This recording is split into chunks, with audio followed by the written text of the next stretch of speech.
Hai, apa kabar semuanya? Semoga kabar Anda baik-baik saja.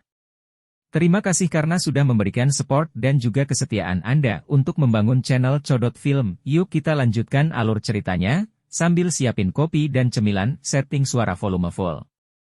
Gasken. Penyelamatan. Xiao Yan bergegas menuju benteng gunung hitam yang disebutkan Yan Cheng dengan cara seperti kilat setelah meninggalkan kota Qingshan. Ziyan mengikuti dari belakangnya. Setelah dia menerobos ke kelas Du Huang, kecepatan terbang Xiao Yan jelas jauh lebih cepat daripada di masa lalu. Tubuhnya seperti bintang jatuh saat terbang di langit. Dalam beberapa kedipan, dia menghilang ke cakrawala. Meskipun terkadang ada beberapa tatapan yang berhenti di langit, mereka hanya bisa melihat seberkas cahaya yang melompat dan berkelebat beberapa kali. Xiao Yan terbang dengan kecepatan maksimumnya. Wajahnya dipenuhi dengan kesungguhan. Masalah yang terjadi di dalam kekaisaran MA ini benar-benar di luar dugaannya. Dia juga merasa sedikit takut saat mengingat masalah. Untung Ratu Medusa ikut campur kali ini. Jika tidak, kemungkinan aliansi Yan dan kekaisaran Jia MA akan dihancurkan oleh kekaisaran Chu Yun. Pada saat itu, klan Xiao-nya akan benar-benar tersingkir bahkan tanpa Hall of Souls melakukan apapun. Poison Sack, angin liar yang bertiup olehnya menyebabkan rambutnya mengeluarkan suara, hu-hu, memperlihatkan sepasang pupil hitam gelap yang berubah menjadi sangat padat dan dingin. Seekor naga memiliki skala terbalik, bagian sensitif. Mereka yang menyentuhnya akan mati. Skala terbalik Xiao Yan adalah kerabatnya. Dia pasti akan membuat siapapun yang berani menyentuh mereka untuk membayar lebih dari 100 kali lipat. Ziyan diam-diam mengulurkan lidah kecilnya saat melihat ekspresi gelap dan dingin Xiao Yan dari belakang Xiao Yan. Dia tidak berani nakal. Yang bisa dia lakukan hanyalah meningkatkan kecepatannya dan mengikuti di belakang Xiao Yan. Dengan kecepatan Xiao Yan dan Ziyan, mereka tidak akan membutuhkan waktu lama bahkan jika mereka harus terbang di atas seluruh kekaisaran Jia MA. Karenanya, pegunungan yang membentang di sekitar mereka menjadi lebih pendek setelah penerbangan mereka berlanjut selama sekitar 2 jam.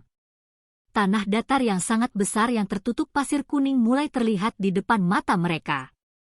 Xiao Yan juga menghela nafas lega saat tanah datar muncul di hadapannya.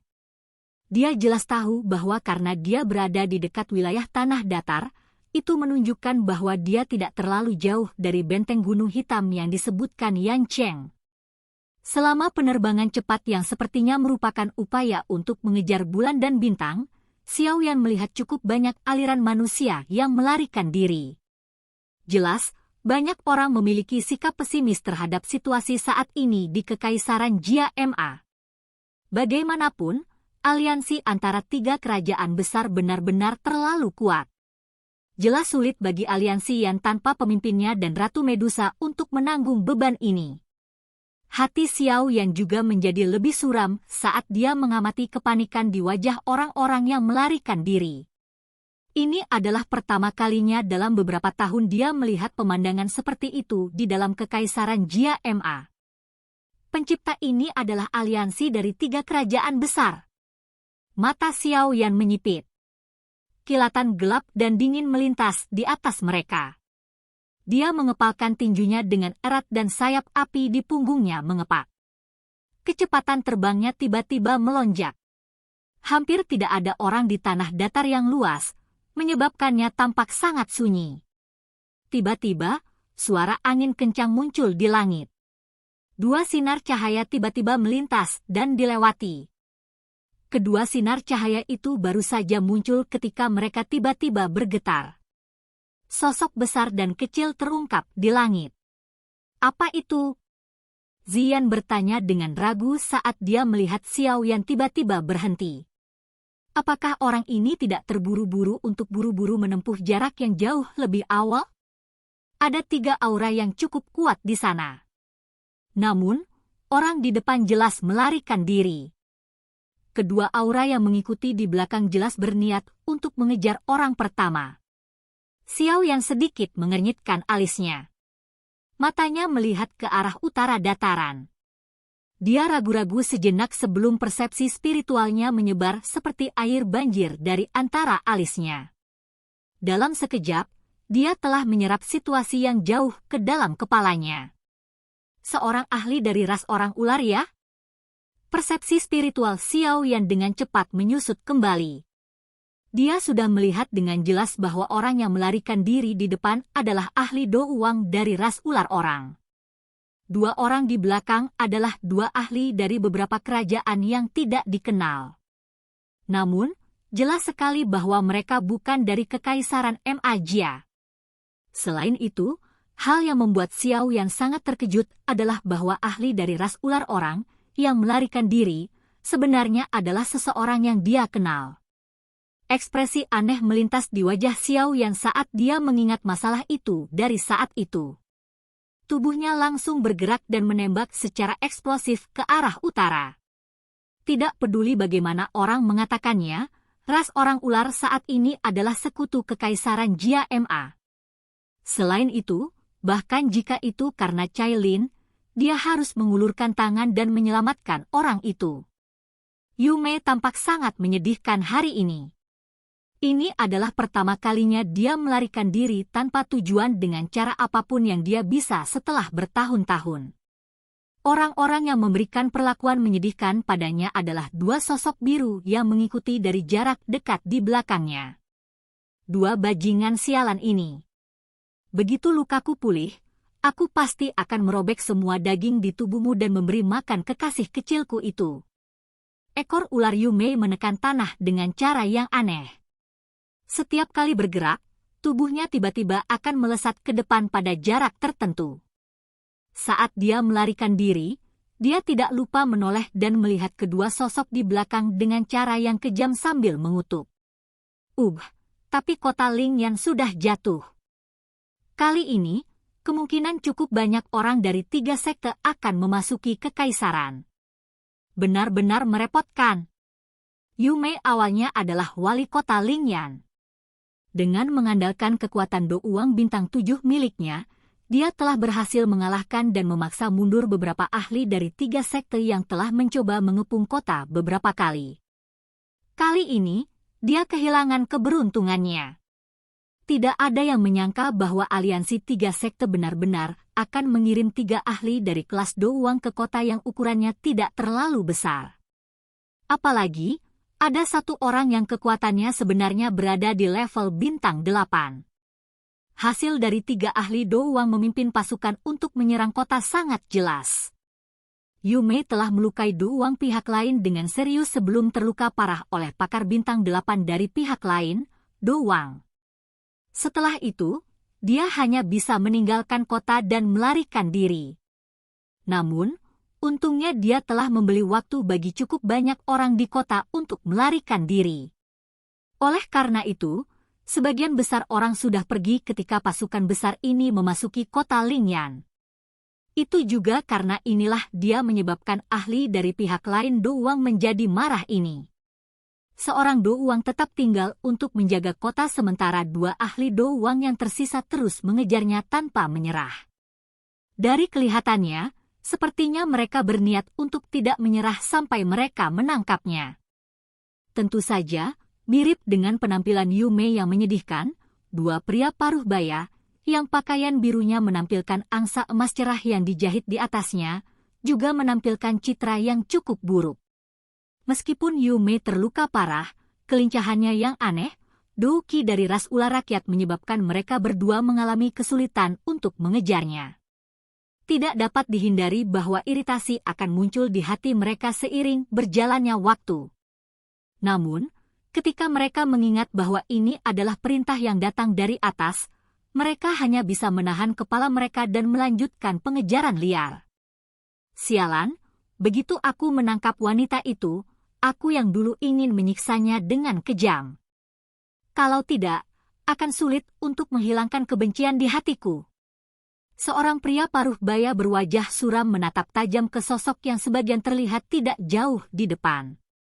Meskipun dia melarikan diri dengan menyedihkan saat ini, punggung anggun itu masih menunjukkan daya pikat. Hehe, Aku dengar skill lidah ras orang ular luar biasa hebat. Di Kekaisaran Luoyan kita, budak perempuan ras orang ular dapat dijual dengan harga yang sangat tinggi. Aku hanya tidak tahu apakah ular betina cantik kelas doang ini akan lebih nyaman dibandingkan dengan budak wanita biasa. Orang lain mengungkapkan ekspresi cabul saat dia tertawa dengan sinis. Ekspresi pria paruh baya berwajah muram bergerak sedikit ketika dia mendengar ini. Dia tertawa gelap dan mengangguk saat dia berkata, "Kalau begitu, lebih dari itu kita tidak bisa membiarkan dia melarikan diri. Mari berusaha lebih keras. Jangan masuk terlalu jauh ke dalam kekaisaran MAMA. Kalau tidak, akan merepotkan jika kita bertemu ahli lain." Iya. Cahaya emas cerah meletus dari tubuh mereka berdua setelah suara mereka terdengar. Sepasang sayap cahaya keemasan angsa diperpanjang dari masing-masing punggung kedua orang itu. Sayap emas dikepakkan dan kecepatannya langsung melonjak. Yume, yang kelelahan karena melarikan diri di depan, juga merasakan angin mendekat dari belakangnya. Dia mengatupkan gigi peraknya dan berusaha sekuat tenaga untuk merangsang Douki di dalam tubuhnya. Namun, bagaimana mungkin tubuhnya yang terluka parah ini dapat menahan tekanan hebat ini? Cahaya Douki di tubuhnya menjadi jauh lebih redup. Ekor ularnya juga tiba-tiba menjadi lemah dan seluruh tubuhnya runtuh dengan lemah. Dia terengah-engah saat keringat harum menetes. "Oh, mengapa? Anda terlalu lelah untuk terus berlari." Kedua lampu emas itu menyala saat Yume jatuh. Satu di depan sementara yang lain di belakang, menutup semua rute pelariannya. Tatapan seorang pria paruh baya perlahan menyapu pinggang yang seputih salju dari mantan, dan sudut mulutnya terangkat dengan sikap cabul. "Aku belum merasakan budak wanita dari ras ular orang doang." Beberapa kegelapan muncul di dalam mata ular panjang Yume. Senyuman yang mempesona, bagaimanapun, muncul di wajahnya saat dia berbicara kepada mereka berdua. "Kamu bisa memberitahuku jika kamu ingin aku melayanimu. Mengapa Anda harus mengejar saya sejauh ini?" Lupakan saja. Kami tidak memiliki berkah untuk menikmati Anda yang memberikan dirinya kepada kami. Tidak akan terlambat bagi kami untuk bermain perlahan setelah kami menangkapmu dan melumpuhkan Douki Mu. Seorang pria paruh baya tertawa. Matanya gelap dan serius dan dia segera berteriak dengan dingin, "Serang. Jangan main-main dengannya." Teman pria paruh baya itu tersenyum dan mengangguk ketika mendengar ini. Tangan keduanya bergerak dan cahaya keemasan membumbung tinggi. Tiba-tiba diaglomerasi menjadi dua angsa emas setinggi 5 kaki, yang segera diarahkan ke Yume. Kedua angsa besar berwarna emas itu segera mengeluarkan teriakan tajam ke langit. Sayap mereka mengepak dan mereka menembak ke arah Yume. Kekuatan yang dibawa angsa emas itu sangat tajam. Dua parit yang dalam bahkan terbentuk saat ditembak di atas tanah. Yume mengatupkan gigi peraknya saat dia melihat cahaya keemasan tajam yang mendekat dengan cepat. Dia menggerakkan Douki yang tersisa di tubuhnya sebelum melambaikan tangannya yang halus. Doukinya berubah menjadi pilar Douki yang ditembakkan untuk bertemu dengan dua angsa emas. Bang! Ledakan teredam terdengar saat keduanya bersentuhan. Pilar Douki Yume menghilang dengan kecepatan yang terlihat dengan mata telanjang. Kedua angsa emas, yang warnanya menjadi sedikit lebih redup, membawa angin kencang dan melesat. Mata Yume perlahan menjadi gelap setelah menghabiskan benang terakhir Douki di dalam tubuhnya. Arusnya berhenti memiliki sedikit kekuatan untuk melakukan perlawanan. Namun, racun di dalam mulutnya masih bisa mencegahnya untuk dihina oleh kedua bajingan ini dengan mati. Cahaya keemasan cerah dengan cepat membesar di mata ular yang berisi keputusasaan. Sama seperti Yume perlahan menutup matanya, sedikit suara guntur bergulung tiba-tiba bergema di langit tanpa peringatan sebelumnya. Sosok hitam segera muncul di depannya dengan cara seperti hantu. Kedua angsa emas yang mengandung angin kencang itu lenyap saat berada sekitar 5 kaki dari tubuhnya.